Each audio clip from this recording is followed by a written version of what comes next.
This is the audience.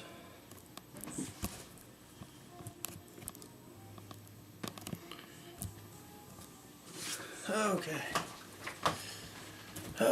This is Brett Hauser. This is speech number 4, persuasive speech called Global Heating Bill. The planet Earth is undergoing drastic changes. The presence of people and the energy-sucking technologies that we have created are the main variables responsible for this change. The disagreement of the past between liberal and conservative parties is now reconciled. The debate over global warming and whether it is occurring or not is the main issue. Global warming is something scientists generally agree on today. Technologies have become available that provide global temperatures, and they show that they are rising, and they have been for many years. The increase in temperature and the increase in global greenhouse gas emissions show a direct correlation with each other. The new question for today is, how will the increase in global temperature affect the world? Some groups believe that such small changes will have little to no effect on the world. The same people argue that it would cause more damage to invest in cleaner energy sources than to risk a few degrees in the next 100 years or so. The world is a very delicate place, and people have to realize the importance of preserving it, no matter what the monetary cost. Now, if you look at the handout, they are a couple graphs. This shows the direct relationship between the CO2 levels and the temperature of the world. This is a yearly temperature, and this is the CO2 levels. As you can see, they correlate and they both rise at the same time. Now, if you look at the second graph, you'll see that this here is the United States, and that is how much of the CO2 one country is causing. It is causing more than 24% of the CO2 emissions in the world today. Now, if you would realize how much the 4 countries, the major countries in the world, United States, China, Japan, and Canada, are creating, now, that just goes to show that the major contributors are the big industries in the world. The preservation of the environment is a worldwide issue. Lifestyles of many people are affected by the increasing global temperature. The fact that all individuals are not directly affected by the global change does not mean action should be abstained. Think of the people living in Alaska watching the landscape change drastically. Alaska is melting, agrees Richard A. Mueller, a physics professor at the University of California at Berkeley. Even a small rise in temperature is a looming catastrophe.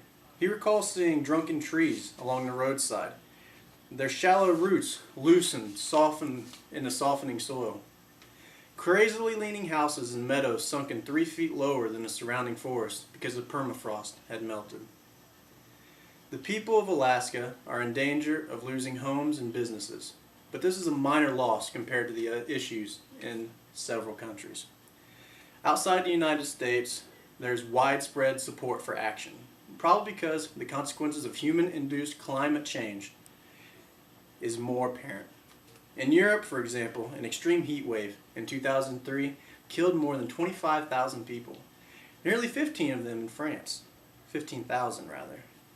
In May 2002, southeastern India suffered that country's highest ever one-week death toll from heat. Temperatures rose to a staggering 120 degrees Fahrenheit, and more than 1,200 people died.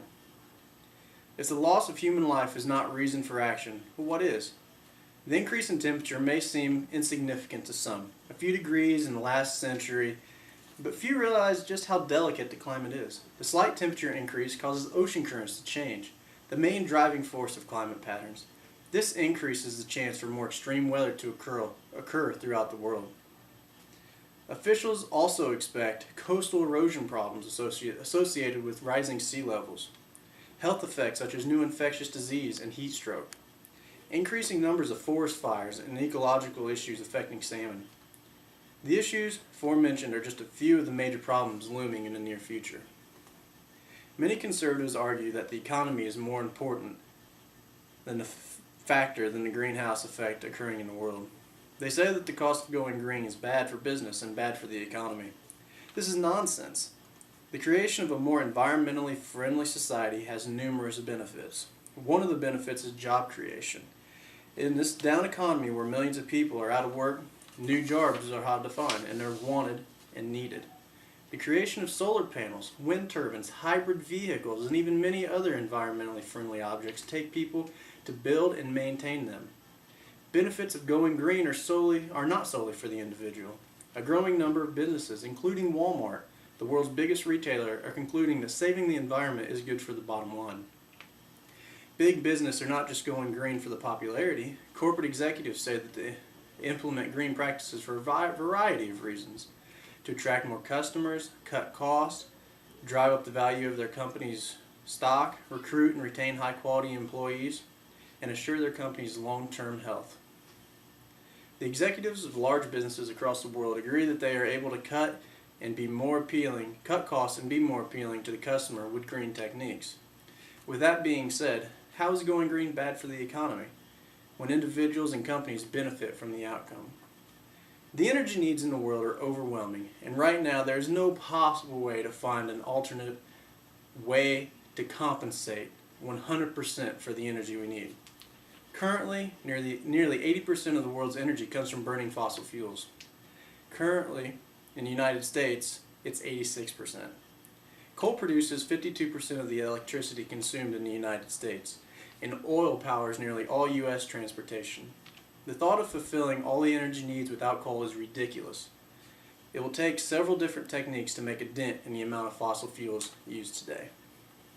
There is no silver bullet, Sierra Club spokesman Entebbe says. I heard someone say that you need a silver buckshot. We're going to need to make our cars go further on a gallon of gas, he continued. We're going to need solar and wind power and biofuels. We're going to need to design our buildings to operate more efficiently. We're going to need to clean up our power plants and use new technologies to reduce their impact on global warming. The world today has fallen behind in its means of producing energy. This is not because of a lack of technology. It's because of two reasons. One reason is the fact that coal, oil, and other fossil fuel providers have deep pockets, and they control the decisions of many conservative politicians. They want the world to be dependent on fossil fuels because they are making billions of dollars off of them. Without alternative sources of energy, people have no choice but to buy their products. The second reason the world is behind this is laziness and fear. The technology is available to reduce greenhouse gas emissions, but people do not want to employ the time and effort needed to put them into use. The U.S. government enjoys staying constant. Change is something that has been voided for many years in the United States because politicians are afraid to make mistakes. And they're afraid to make large energy companies angry. Politicians are more worried about being re-elected than saving the planet. Putting regulations on emissions and pushing for cleaner energy sources are key to preserve the planet. The effects of greenhouse gases are already present. The climate change they have caused are already noticeable. Just ask the families of thousands dead in Europe from the intense heat wave. The intensifying wildfire season in the western United States have been tied to global warming. Falling catches from Alaskan fisheries, destruction of Pacific, Atlantic, and Gulf Coast communities as sea levels rise. A drier, warmer climate that may leave the Northwest, Southwest, Great Plains with inadequate water supplies. The hotter Midwest, plagued by heavier spring rains that could stress livestock and increase insect and weed infestation on farms, are all caused by global warming. The world is undergoing an obvious change for the worst, and is people's fault. The consequences of doing nothing could be catastrophic. Why take the risk, you ask? Why should alternative energies be put on hold to make the rich oil companies richer? It is time to take action. It is time to save the planet. Now, my works cited, I got all this information from Clement Marcia. She was the author of Climate Change in 2006. It was a journal written. Alan Greenblatt, he wrote Confronting Warming in 2009. And Tom Price, The New Environment, was wrote March 23rd, 2010.